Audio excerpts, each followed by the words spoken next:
और उनके चरित्र में त्रिलोचन जी का नाम ले रहे हैं, नामदेव जी का स्मरण कर रहे हैं और त्रिलोचन जी का स्मरण कर रहे हैं। प्रयोजन क्या है?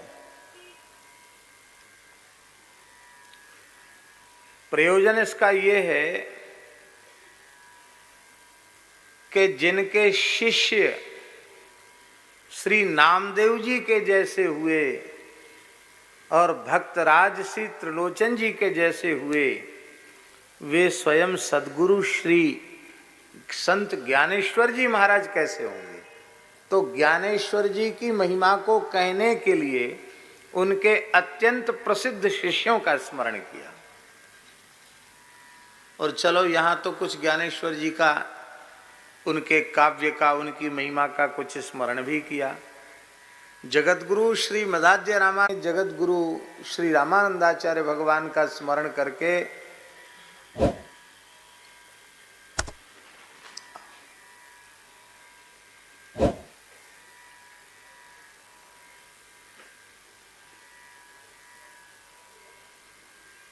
ऊपर बैठ जाए, यहाँ जाए।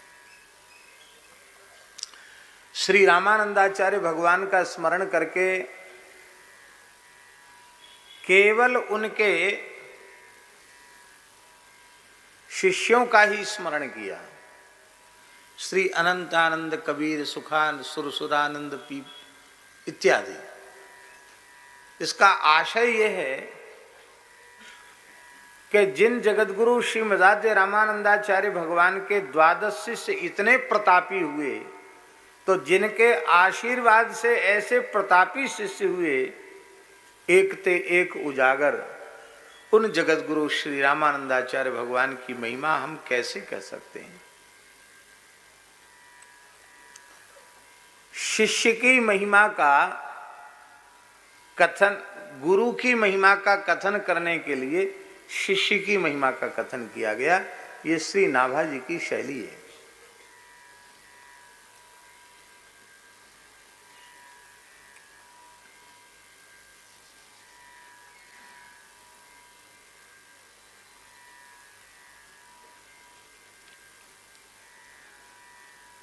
पिंडोरी धाम के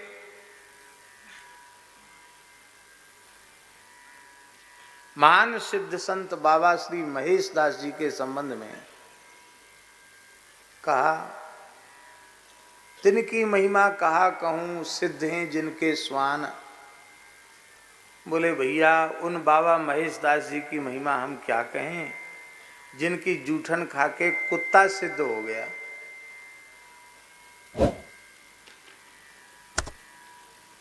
जिनकी जूठन में इतनी शक्ति है कि कुत्ता खाकर सिद्ध हो गया, उनकी कितनी महिमा होगी, इसका हम कैसे वर्णन करें।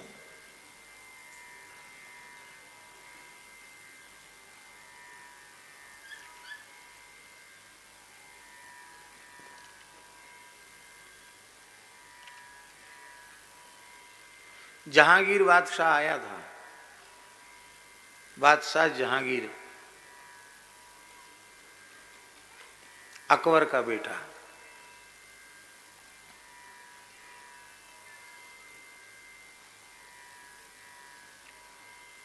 श्री नारायण जी महाराज गद्दी पर विराजमान थे और बाबा श्री महेश दास जी उनके बड़े गुरु भाई थे। तो उन्होंने कह दिया था कि आप तो केवल बैठ के भजन करना और सब कार्य हम देख लेंगे। बाबा बाहर विराजते थे, बाबा महेश दास जी धूना पर विराजते थे। तो जहांगीर को उन्हीं से मिलाया गया सबसे पहले। वो यही समझता था कि यही बाबा हैं महेश दास जी, यही हैं पिंडोरी वाले बाबा। चरणों में प्रणाम किया, बोले महाराज, अल्लाह ने मुझे भी बादशाहियत बख्शी है, मुझे कुछ सेवा का अवसर दिया जाए।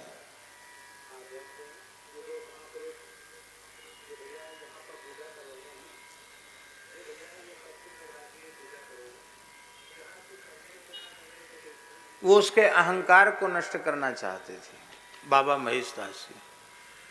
उन्होंने कहा, बच्चा हमारी क्या सेवा करेगा, हम तो लोग तो फकीर हैं, एक लंगोटी लगा के रहते हैं, भगवान के सहारे सब कुछ निर्वाह हो जाता है, हमें कुछ नहीं चाहिए। बहुत आग्रह किया तो बोले महाराज ये कुतिया है हमारे यहाँ की, रोटी आती है भक्तों के यहाँ से, खाने के बाद कुछ बच जाती तो मैं इसको दे देता हूँ। पर महात्मा लोग भी आते जाते बने रहते हैं, उन्होंने इसको नशा करना सिखा दिया है कुतिया को, अफीम खाती है ये। आज इसका नशा पूरा नहीं हुआ है, इसलिए बेचारी एकदम कुम्हलाई सी बैठी है। अमल पूरा नहीं हुआ, इसको कुतिया की सेवा करो, इसको अफीम खिला दो। तो बादशाह चिढ़ गया, उसने वजीर को कहा, वजीर हुकुम हजूर, बोले इस कुतिया को भरपेट अफीम खिला दो। अफीम कोई भरपेट खाने की चीज नहीं होती है, कोई गुलाब जामुन और जलेबी जैसी मीठी होती है क्या अफीम? अफीम कोई मिठाई है क्या? पर उसने क्रोध में भर के कहा कि इसको भरपेट अफीम खिलाओ। वो बक्सा खोल के अफीम खिलाने लग गया वजीर। जिस कुतिया में 15 किलो 20 किलो वजन नहीं था, खुद शरीर का वजन उसका 15-20 किलो नहीं था कुतिया का, वो 1.25 मन अफीम खा गई। कितनी अफीम खा गई? फिर भी पूंछ हिला के कहती थी कुई कुई कुई कुई। 1.25 मन खा गई अफीम। 10-12 किलो तो वजन था उस कुतिया के शरीर का, वो खा गई कितना अफीम? बादशाह घबरा गया, ये तो बड़ा विलक्षण बात, भाई इतनी अफीम तो कोई खा ही नहीं सकता। अफीम की क्या चले, तेरी बादशाहियत को भी खा जाएगी। लज्ज गया कर अटक गए। अब आप कृपा करो, ईश्वर के कोप से हमको बचाओ, हमें सेवा का अवसर दो। अरे बोले बोल दिया बार बार एक ही बात पूछता, सेवा का अवसर दो, करना कुतिया की सेवा। डर गया, बोले ठीक है महाराज करूंगा। तो बादशाह ने कहा कि अब अफीम खाया है तो थोड़ा पचाएगी ना अफीम को, खाई हुई अफीम को, घूमेगी फिरेगी कुतिया। तो बादशाह ने कहा सूर्यास्त तक जहां तक ये घूम लेगी वहां तक की भूमि दे दी जाएगी।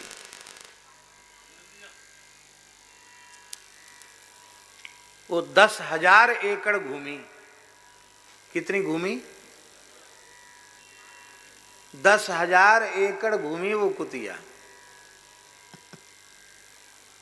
वो पूरी 10,000 एकड़ भूमि बादशाह ने लिख दी। आज भी इतिहास सुरक्षित है।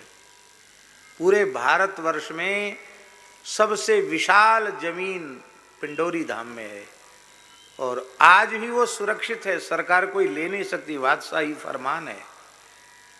उस फरमान का पीछे के बादशाहों ने भी आदर किया और अंग्रेज सरकार ने भी आदर किया और आज भारत सरकार में भी वो पूरा इतिहास सुरक्षित है।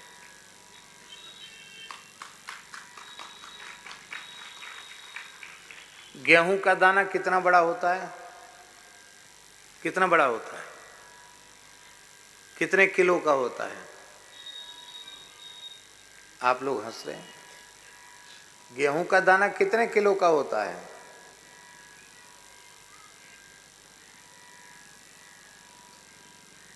अच्छा, कितने ग्राम का होता है?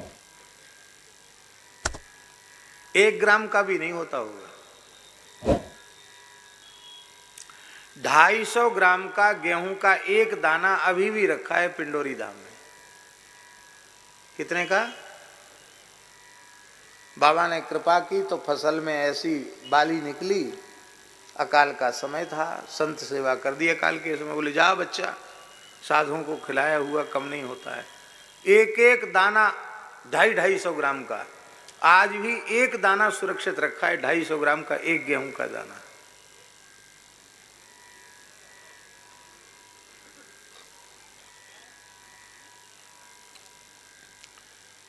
तो अब देखो, महिमा तो सिद्धों की कही जा रही है, पर सिद्धों की महिमा कहने के लिए उनके कुत्तों की महिमा कह दी गई। जिनकी जूठन खाकर कुत्ते सिद्ध हो गए, वे महापुरुष कैसे होंगे? ऐसे ही जिनके शिष्य ऐसे हो गए, कैसे? बोले नामदेव जी के जैसे और त्रिलोचन जी के जैसे, वे गुरु महाराज श्री ज्ञानेश्वर जी कैसे होंगे? नामदेव जी को भक्ति जगत का सूर्य कहा और त्रिलोचन जी को भक्ति जगत का पूर्ण चंद्रमा कहा। सूर्य और चंद्रमा की समता कोई दूसरा कर सकता है क्या? इसका अर्थ है नामदेव जी और त्रिलोचन जी के चरित्र की समता अन्य कोई कर नहीं सकता है। और महाराज जी त्रिलोचन जी का नाम भी बड़े आदर पूर्वक गुरु ग्रंथ साहब में लिखा है, उनके भी पद हैं। और श्री नामदेव जी महाराज के पद तो गुरु ग्रंथ साहब में हैं ही। महान भक्त हुए त्रिलोचन जी। तो छप्पे छंद में संत ज्ञानेश्वर जी का भी स्मरण है और उसी में त्रिलोचन जी का स्मरण है, इसलिए हम छप्पे छंद का स्मरण करते हैं। श्री विष्णु स्वामी संप्रदाय दृढ़ ज्ञान देव गंभीर मति। श्री विष्णु स्वामी संप्रदाय दृढ़ ज्ञान देव गंभीर मते। नाम त्रिलोचन शिष्य सूर शशि सदृश उजागर। नाम त्रिलोचन शिष्य सूर शशि सदृश उजागर। गिरा गंग उनहारी काव्य रचना प्रेमाकर। गिरा गंग उनहारी काव्य रचना प्रेमाकर। आचार्य हरिदास अतुल बल आनंददायक। आचार्य हरिदास अतुल बल आनंददायक। तेहि मार्ग बल्लभ विदित प्रथु पद्धति परायण। तेहि मार्ग बल्लभ विदित प्रथु पद्धति परायण। नवधा प्रधान सेवा सुदृढ़ मन बच क्रम हरि चरण रति। नवधा प्रधान सेवा सुदृढ़ मन बच क्रम हरि चरण रति। श्री विष्णु स्वामी संप्रदाय दृढ़ ज्ञान देव गंभीर मति। श्री विष्णु स्वामी संप्रदाय दृढ़ ज्ञान देव गंभीर मति।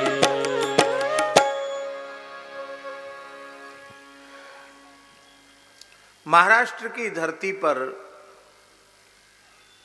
अनेक महान संतों ने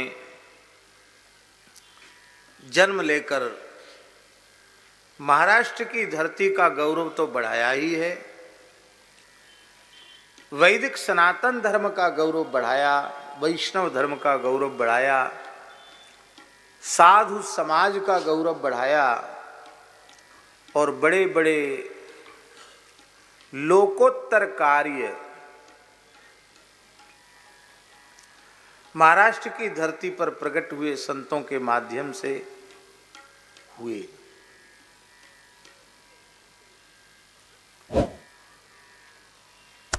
जगतगुरु श्री मदाद्य रामानंदाचार्य भगवान के 12 शिष्यों में श्री जनक जी के अवतार श्री स्वामी भावानंदाचार्य जी महाराज,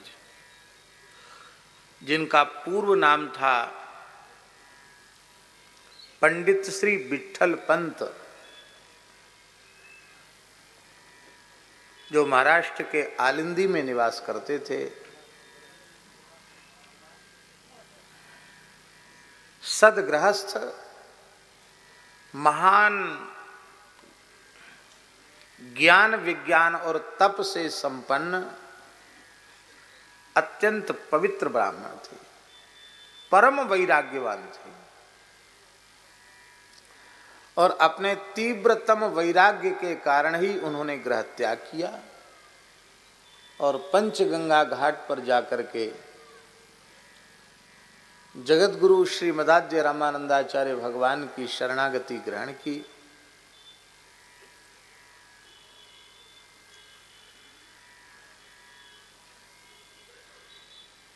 आदि शंकराचार्य जी ने एक बात कही है,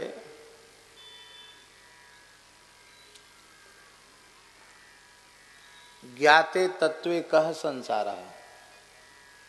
तत्व का ज्ञान होने पर संसार समाप्त हो जाता है, संसार नहीं रह जाता। ज्ञाते तत्वे कह संसार और नष्टे मोहे कह परिवार। मोह के नष्ट होने पर परिवार क्या है? कुछ नहीं।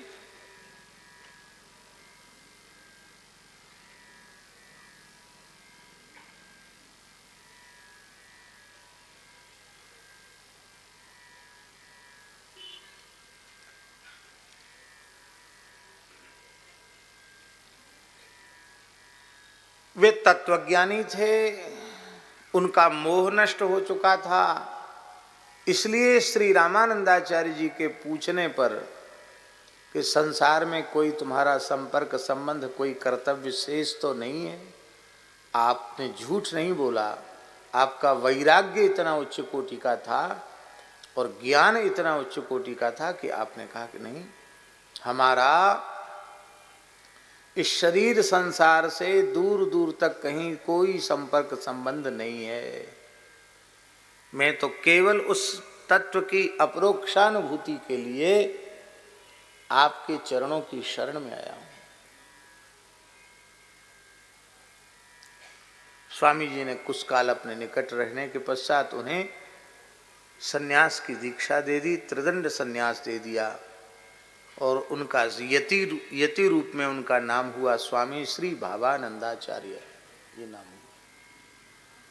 और जमात के सहित स्वामी श्री रामानंदाचार्य जी महाराज दक्षिण की दिग्विजय यात्रा में थे। उस समय जब वे आलिंदी पहुंचे तो विठल पंत की परम पतिव्रता धर्म पत्नी रुक्मणीबाई,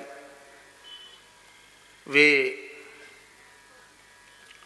कार्तिक का महीना था, अनुष्ठान में थी, पीपल की 1.25 लाख परिक्रमा उन्होंने इसी संकल्प को लेकर की थी और भगवान शिव की विशेष आराधना की थी कि मुझे अपने पति का दर्शन प्राप्त हो। आज कार्तिक पूर्णिमा थी, 1.25 लाख परिक्रमा पूर्ण हुई, 1.25 लाख दीपदान भी संपन्न हुआ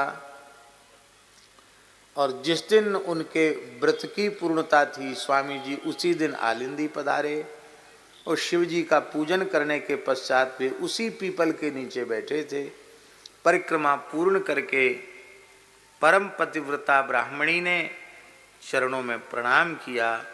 प्रणाम करते ही स्वामी जी के मुख से सहसा निकला, पुत्रवती भव। वह रोने लगी, महाराज मैं पतिव्रता ब्राह्मणी हूं और मेरा पति संन्यस्त हो गया है, आपका शिष्य है, त्रिदंडधारी है और आपने मुझे आशीर्वाद दे दिया पुत्रवती भव। अपने वचन को सत्य कीजिए। मैं अपने पति के अतिरिक्त अन्य किसी पुरुष का तो स्वप्न में भी स्मरण नहीं कर सकती। तब आपने भावानंद जी को बुलाकर कहा कि जिन भगवान की इच्छा से मेरे जिह्वा से यह आशीर्वाद प्रकट हुआ है उसे पूर्ण कर, उन्हीं भगवान की इच्छा से तुम पुनः गृहस्थाश्रम में जाओ, कुछ काल निवास करो और समय से पुनः त्याग करके प्रायश्चित्त पूर्वक फिर अपने स्वरूप में प्रतिष्ठित हो जाना। जब हम अपनी इच्छा से कोई क्रिया करते हैं, कोई कर्म करते हैं, तो उसके शुभ अशुभ का बंधन हमको प्राप्त होता है। यदि हम शुभ करेंगे तो उसका फल भी हमें भोगना पड़ेगा, और हम कोई अशुभ करेंगे तो उसका परिणाम भी हमको भोगना पड़ेगा। किंतु जो भगवान की आज्ञा से अथवा समर्थ सद्गुरु भगवान की आज्ञा से कोई कार्य करते हैं, तो वह बंधन कारक जैसा प्रतीत होने पर भी उस कर्म से बंधन नहीं होता है, क्योंकि स्वेच्छा पूर्वक कर्म में प्रवृत्ति नहीं हुई है। विरक्त के लिए, साधु के लिए, यति के लिए, सन्यासी के लिए लिखा है कि यदि वह गृह त्याग करके सन्यास ग्रहण करने के बाद पुनः गृहस्थाश्रम में प्रवेश करता है, स्त्री का संपर्क करता है, तो उसको वांतासी कहा गया। वांतासी माने कुत्ता, जिन भोगों की विषयों की उल्टी किया फिर उसी को खाने लग गया, बमन को खाने वाला, और उसे आरूढ़ पतित कहा जाता है। वर्णों में प्रथम ब्राह्मण भगवान की विभूति है और आश्रमों में चतुर्थ आश्रम भगवान की विभूति है।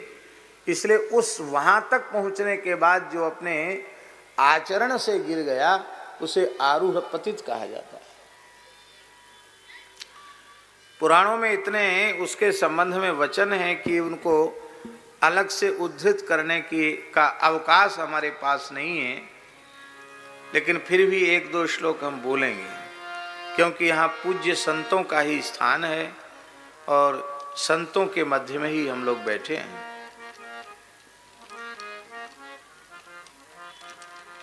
बोलो वृंदावन बिहारी लाल की जय।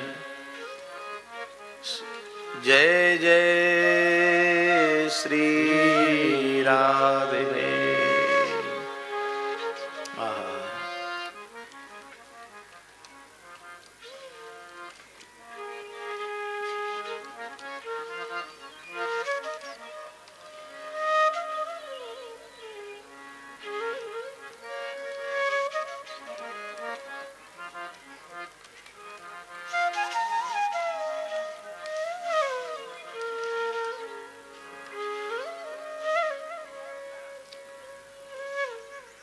गोविंद जय जय गोपाल जय जय।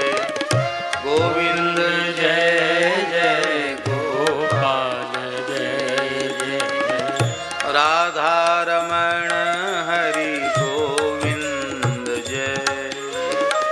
राधा रमण हरि गोविंद जय जय।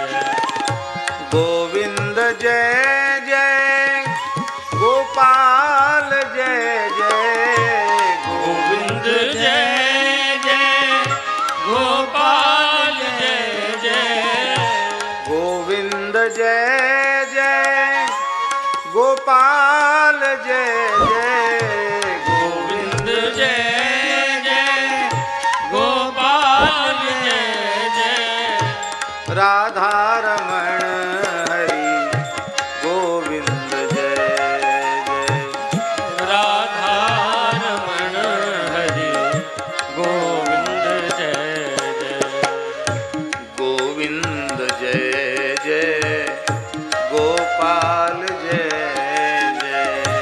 गोविंद जय जय गोपाल जय जय। राधा रमण हरि गोविंद जय जय। राधा रमण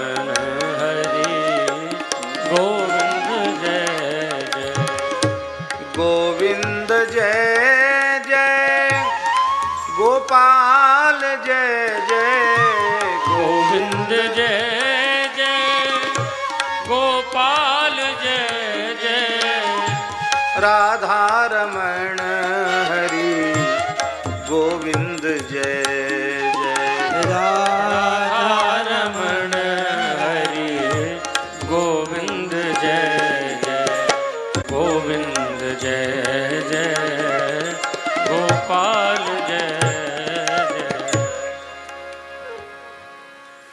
कितने कई श्लोक हैं, लेकिन एक श्लोक हम बता देते हैं। भविष्य पुराण के 184वें अध्याय का 17वां श्लोक।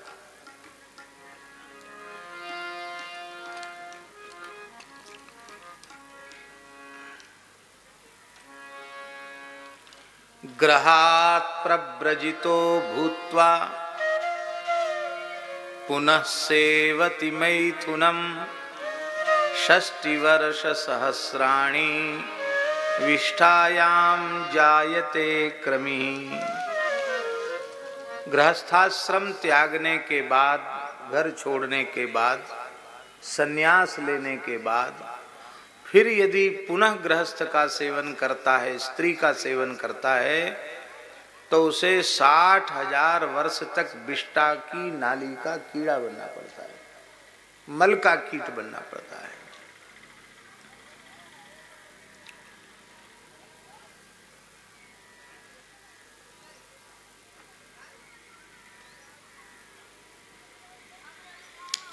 इत्यादि प्रकार से निषिद्ध है। हम केवल इतना ही कहना चाहते हैं कि जिसका इतना अधिक सवासा जलमाभिषेक, आरूढ़ पतित सन्यासी को देखकर वस्त्र सहित जल में प्रवेश करना चाहिए।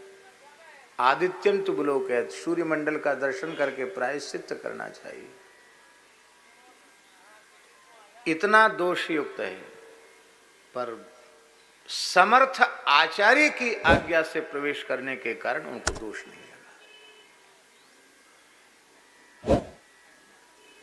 क्योंकि अपनी इच्छा से किया गया कर्म बंधन कारक होता है। भगवान की आज्ञा है। श्री हित हरिवंश महाप्रभु 2 विवाह तो पहले हो चुके थे, एक विवाह, और उससे संतान भी हो गई थी, और सब कुछ त्याग कर वृंदावन की ओर चले। रास्ते में आत्मदेव नाम के ब्राह्मण ने अपनी 2 बेटियों से उनका विवाह कर दिया और दहेज में राधा वल्लभ लाल जी को दे दिया। बोले हम तो लंगोटी लगा के निकले, यद्यपि उन्होंने किसी से विरक्त वेश नहीं लिया था। हम तो लंगोटी लगा के निकले, लीला नाटक क्या कर रहे हो? तो ठाकुर जी ने कहा मेरी आज्ञा है, और इससे तुम्हारे वैराग्य में, तुम्हारे ज्ञान में, तुम्हारे भजन में अंतर नहीं पड़ेगा। तो भगवान की आज्ञा से उन्होंने प्रवेश किया, इसलिए उनको दोष नहीं लगा। परिणाम क्या हुआ? परिणाम यह हुआ, भगवान की इच्छा से आचार्य चरण के मुखारविंद से पुत्रवती भव ऐसा क्यों निकला? क्योंकि दिव्य विभूतियां इस धरती पर अवतरित होना चाहती थी। उनके लिए वैसा पिता और वैसी जन्मदात्री माता भी उपलब्ध होनी चाहिए। साक्षात भगवान शिव एक अंश से श्री निवृत्तिनाथ के रूप में उत्पन्न हुए। संत ज्ञानेश्वर जी के बड़े भाई निवृत्तिनाथ भगवान शिव के ही अंशावतार थे। स्वयं संत ज्ञानेश्वर साक्षात भगवान नारायण के अंशावतार थे, और सोपान देव साक्षात ब्रह्मा जी के अंशावतार थे, और उनकी छोटी बहन मुक्ताबाई साक्षात भगवती आद्या शक्ति का स्वरूप थी। और इन चारों संतों ने, विरक्त संत हुए ये चारों, संसार किसी ने नहीं किया। और संत निवृत्तिनाथ जी ने त्र्यंबकेश्वर में जीवित समाधि ली। 22 वर्ष की आयु में संत ज्ञानेश्वर जी ने आलिंदी में जीवित समाधि ली, और श्री सोपान देव जी ने भी जीवित समाधि ली, और परम योगिनी श्री मुक्ताबाई ने भी जीवित समाधि ली। आज महाराष्ट्र के इतिहास से इन चार संतों का जीवन अलग कर दिया जाए, उनकी वाणी अलग कर दिया जाए, तो कुछ नहीं बचेगा हम लोगों के पास। कितना बड़ा कार्य हुआ। गीता के ऊपर जो संत ज्ञानेश्वर जी ने टीका लिखी है, ज्ञानेश्वरी, क्या कहना, अद्भुत है। उन्हीं ज्ञानेश्वर महाराज के शिष्य हैं ये त्रिलोचन जी। बोलो संत ज्ञानेश्वर जी महाराज की जय। इसी को प्रियादासी ने लिखा है, विष्णु स्वामी संप्रदायी बड़े ही गंभीर मति, ज्ञान देव नामता की बात सुन लीजिए। पिता ग्रह त्याग आई ग्रहण संन्यास कियो, दियो बोल झूठती या नहीं गुरु कीजिए। आई सुनी बधु पाछे कहो जानो मिथ्यावाद, भुजनी पकड़ मेरे संग कर दीजिए। लियाई सो लिवाए जाति अति ही रिसाए, दियो पाती में ते डारी रहे दूरी नहीं छीजिए। भय पुत्र तीनता में मुख्य बड़ो, ज्ञान देव जाकी कृष्ण देव जी सोहिए की सच्चाई है। वेद न पढ़ावे को कहे सब जाति गई, लई करी सभा अहो कहा मन आई है। बिनिशो ब्रह्मत्व कही श्रुति अधिकार नाही, बोल यो निहारे पड़े भैंसा ले दिखाइए। देखी भक्ति भाव चाओ न भयो न आने गहे पाँव, कियो ही सुभाव गही वही गही दीनताई है। ब्राह्मणों ने जाति से बहिष्कृत कर दिया कि सन्यासी की संतान है, अब ये किसी जाति की नहीं है, ब्राह्मण अब ये नहीं है, ब्राह्मत्व इनका नष्ट हो गया। आपने तो पुनः सर्वस्व त्याग कर पुनः ग्रह त्याग किया और प्रयाग में आपने जीवित जल समाधि ली त्रिवेणी संगम में भावानंद जी महाराज ने, और श्री उनकी गृहिणी ने उनका अनुगमन किया, उन्होंने भी जीवित जल समाधि ग्रहण की।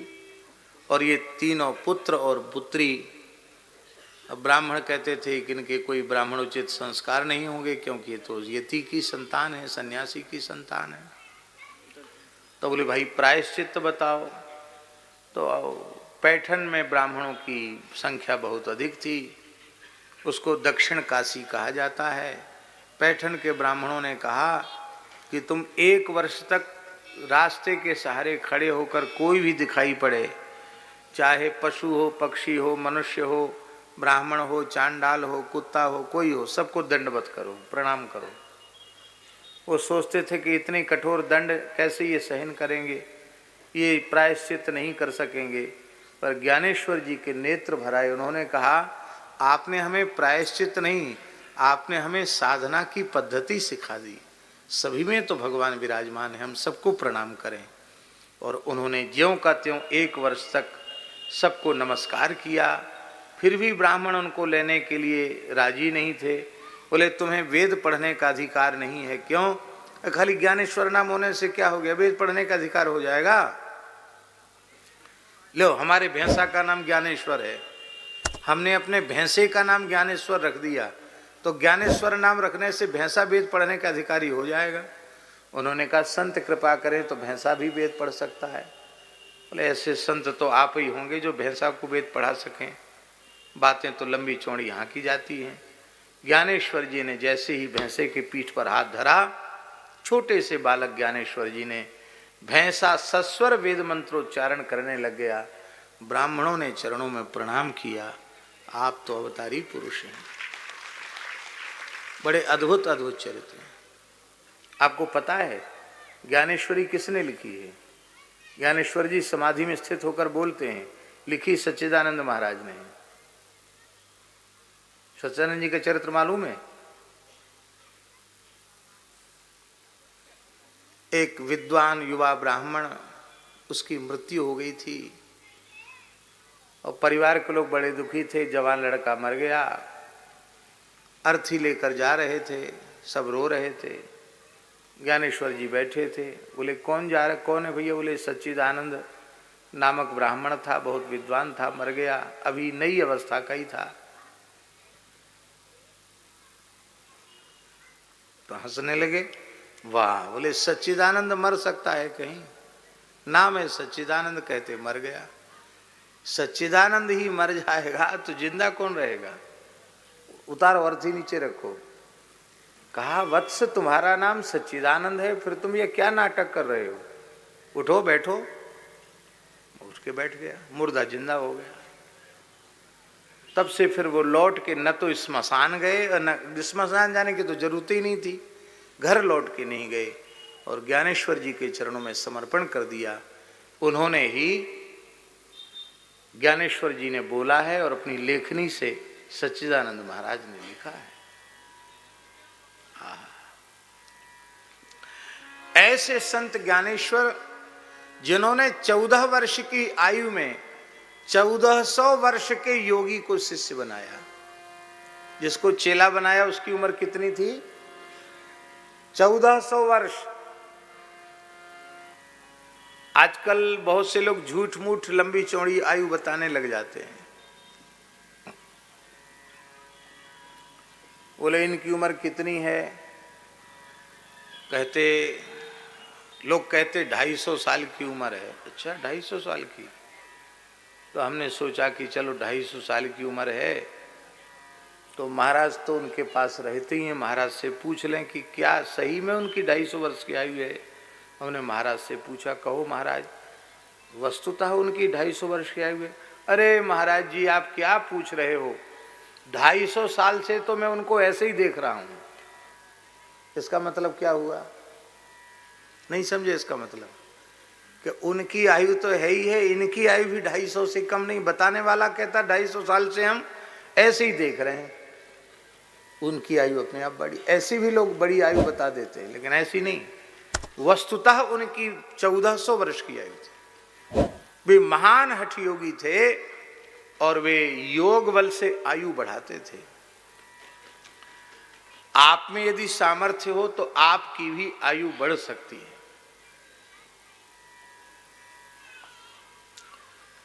हम गणित पढ़े नहीं है, गणित आप लोग पढ़े हो तो हिसाब लगा लेना।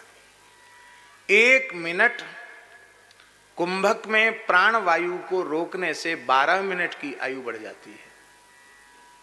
कितने मिनट की आयु? 1 मिनट कुंभक में आपने प्राण वायु रोकी प्राणायाम के समय, तो 1 मिनट के कुंभक में 12 मिनट की आयु बढ़ जाती है। ठीक है। अब मान लो कोई किसी को ऐसा अभ्यास हो गया कि उसने 1 घंटे प्राणवायु रोक ली कुंभक में, तो अब आप हिसाब जोड़ के बताओ। 1 मिनट में रोकी तो 12 मिनट आयु बढ़ी, और 60 मिनट रोकी तो 60 का 12 गुणा कर दो, यही होगा कि नहीं? कितना हुआ है? 720 के घंटा निकालो, कितने हुए हैं? 12 घंटा हो गए। अच्छा अब मान लो किसी ने 12 घंटे की प्राणवायु रोक ली तो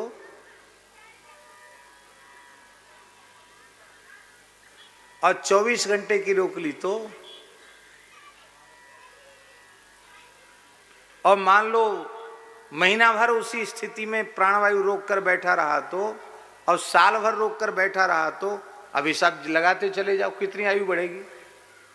तो प्राणायाम चढ़ा चढ़ा करके आयु को बढ़ा दिया था।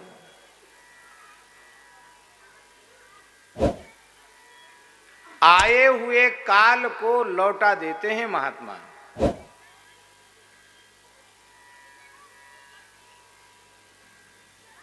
आंख मूंद कर फोटो खिंचाने वाले योगी नहीं, वस्तुतः योगी हो।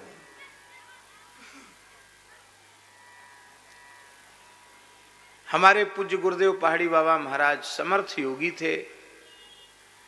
एक बार ऐसी स्थिति हुई कि लगा हमको कि उनका अब शरीर नहीं रहेगा।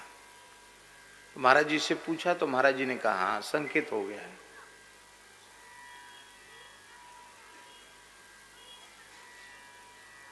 ये बात 96-97 की होगी। और महाराज जी तो पधारे 2003 में।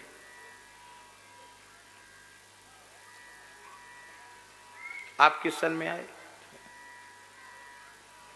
98 में आए। उसके पहले की बात है, 96-97 की बात है। महाराज जी बोले संकेत हो गया। और हमको महाराज जी ने महंत पद पर बिठाया था खाक चौक में 1995 में। हमको तो गुरु महाराज की सन्निधि में 2 ही साल हुए थे, बच्चे ही तो थे।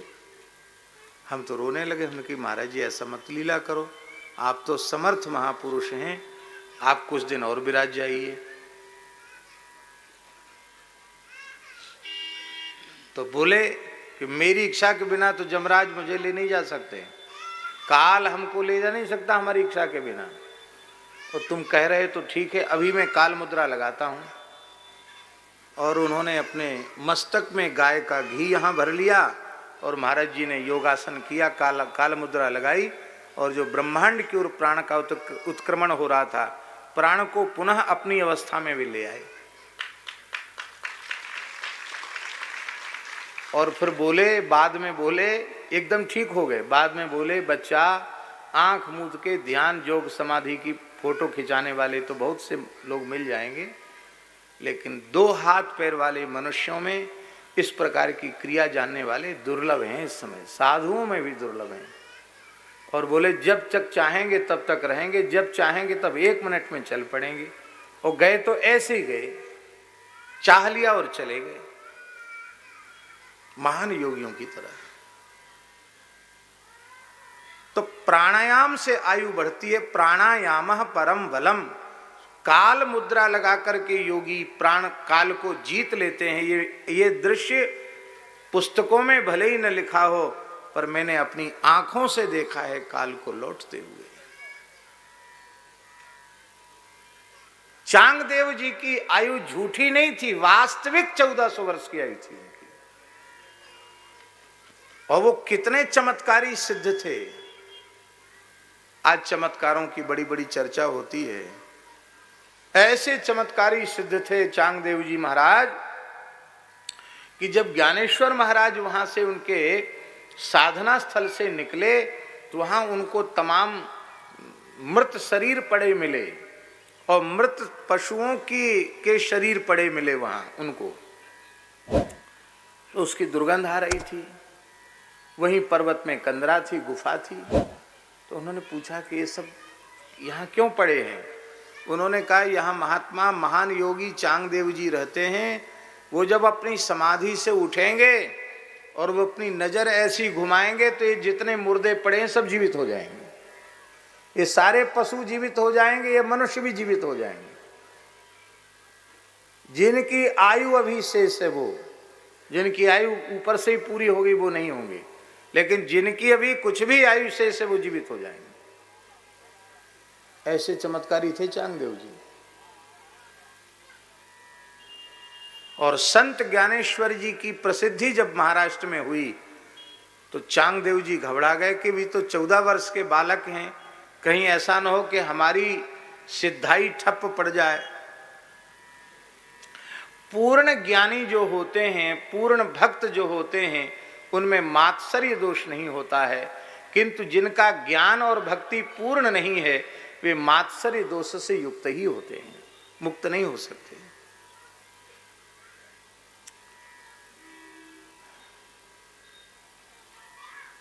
दूसरों के उत्कर्ष को देखकर मन में ईर्ष्या उत्पन्न होना, इसी को कहते हैं मात्सर्य।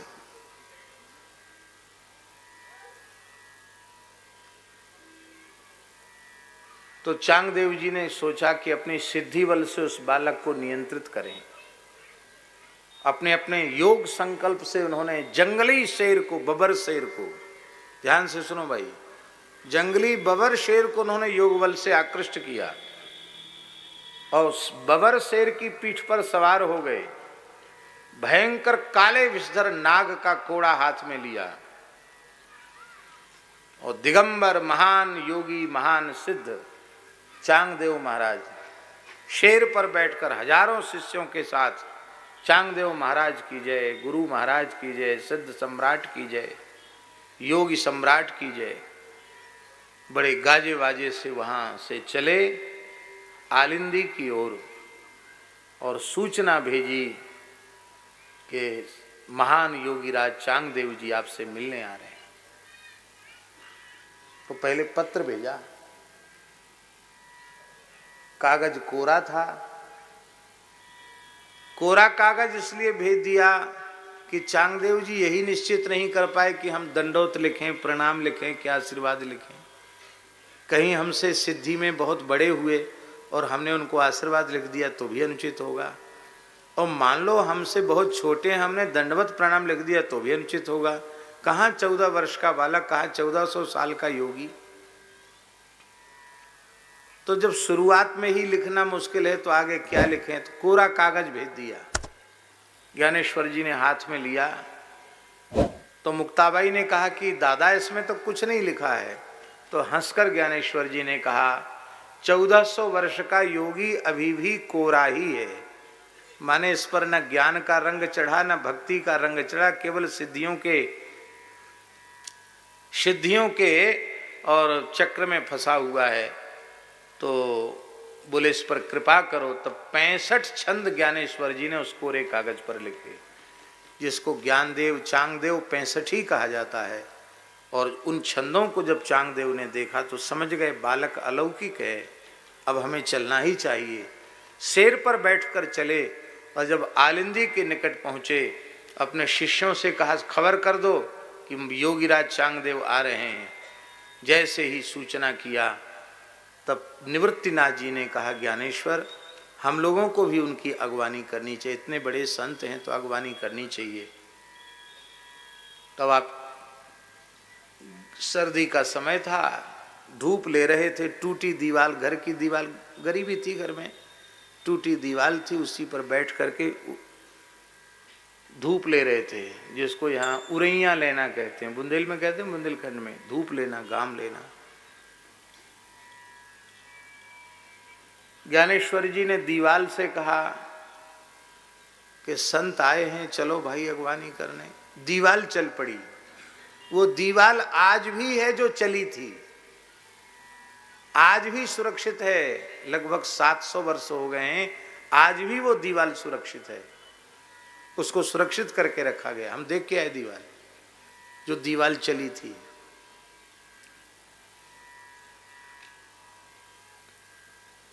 कहा महाराज 65 का रहस्य समझाइए, इन छंदों का रहस्य समझाइए। बोले इसके लिए बलिदान देना पड़ेगा। तो उन्होंने सोचा हमारे बहुत चेला हैं, गुरुजी के लिए कोई एक बलिदान कर देगा। सब चेला भाग गए, गुरुजी कहीं हमको न कह दें बलिदान के लिए, सब भाग गए। बोले मैं अपना स्वयं का बलिदान देने के लिए प्रस्तुत हूँ। उन्होंने कहा महाराज बलिदान माने हिंसा नहीं होता, बलिदान माने होता है संपूर्ण समर्पण। जब तक आप पूरा समर्पण नहीं करेंगे तब तक आपको न ज्ञान मिलेगा न आपको भक्ति मिलेगी। उन्होंने पूरा समर्पण कर दिया। तब श्री संत ज्ञानेश्वर ने उन्हें अपने शिष्य के रूप में स्वीकार किया। प्रसिद्धि हो गई। गुरु महाराज की उम्र 1400 साल, गुरु महाराज की उम्र 14 साल और शिष्य की उम्र कितनी? 1400 साल। 1400 वर्ष के वृद्ध योगी को 14 वर्ष के बालक ने शिष्य बनाया। ऐसे संत ज्ञानेश्वर जी के अनंत चरित्र हैं।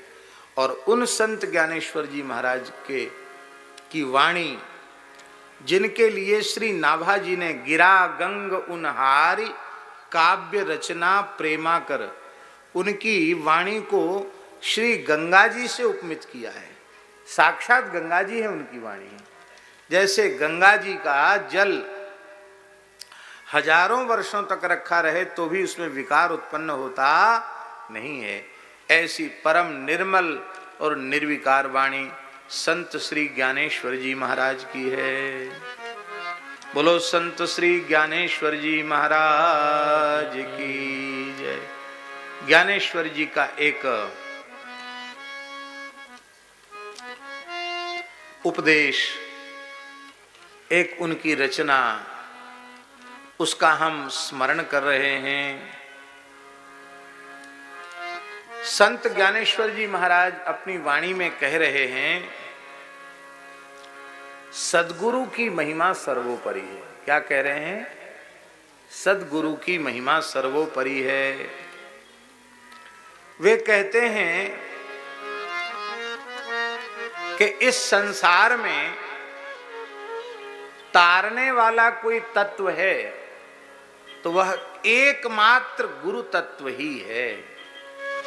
इसलिए गुरु पादाश्रय के अतिरिक्त इस संसार से पार उतरने का कोई भी अन्य साधन नहीं है। सुनिश्चित साधन एकमात्र साधन है श्री सद्गुरु पादाश्रय ग्रहण करना। यहां तक इस अभंग में ज्ञानेश्वर जी ने कहा कि इंद्र चंद्र ब्रह्मादि देवता भी संशय की श्रेणी को मिटा नहीं सकते। इंद्र की उपासना करो, चंद्र की उपासना करो, ब्रह्मादि देवताओं की उपासना करो तो आपके मनोरथ की पूर्ति तो हो जाएगी, पर आपको ये तत्व ज्ञान नहीं करा सकते, आपको संदेह रहित नहीं करा सकते। आपको सर्वथा असंदिग्ध ज्ञान, संदेह रहित अवस्था प्रदान करने में समर्थ केवल श्री सद्गुरु भगवान हैं। इसलिए संत ज्ञानेश्वर कहते हैं कि मैं तो इस निर्णय पर पहुंचा हूं कि सत शिष्य के लिए प्रत्यक्ष परब्रह्म सद्गुरु के अतिरिक्त और कोई दूसरा नहीं है। सद्गुरु ही शिष्य के लिए प्रत्यक्ष परब्रह्म है। समझ में आई बात? इसका आशय यह है कि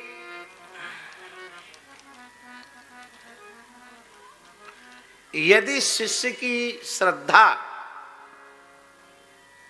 जैसी ज्ञानेश्वर जी महाराज कह रहे हैं ऐसी श्रद्धा है तो उस शिष्य को अलग से भगवत प्राप्ति की आवश्यकता नहीं है, क्योंकि सद्गुरु की मूर्ति, सद्गुरु का स्वरूप प्रत्यक्ष ब्रह्म है, परब्रह्म है। तो सद्गुरु की प्राप्ति ही परब्रह्म की प्राप्ति है और सद्गुरु की अनुभूति ही परब्रह्म की अपरोक्ष अनुभूति है। इसलिए अलग से कुछ करने की आवश्यकता नहीं। और श्री ज्ञानेश्वर महाराज कहते हैं कि शिष्य के सभी मनोरथ पूर्ण हो जाते हैं सद्गुरु भगवान का आश्रय लेने के बाद।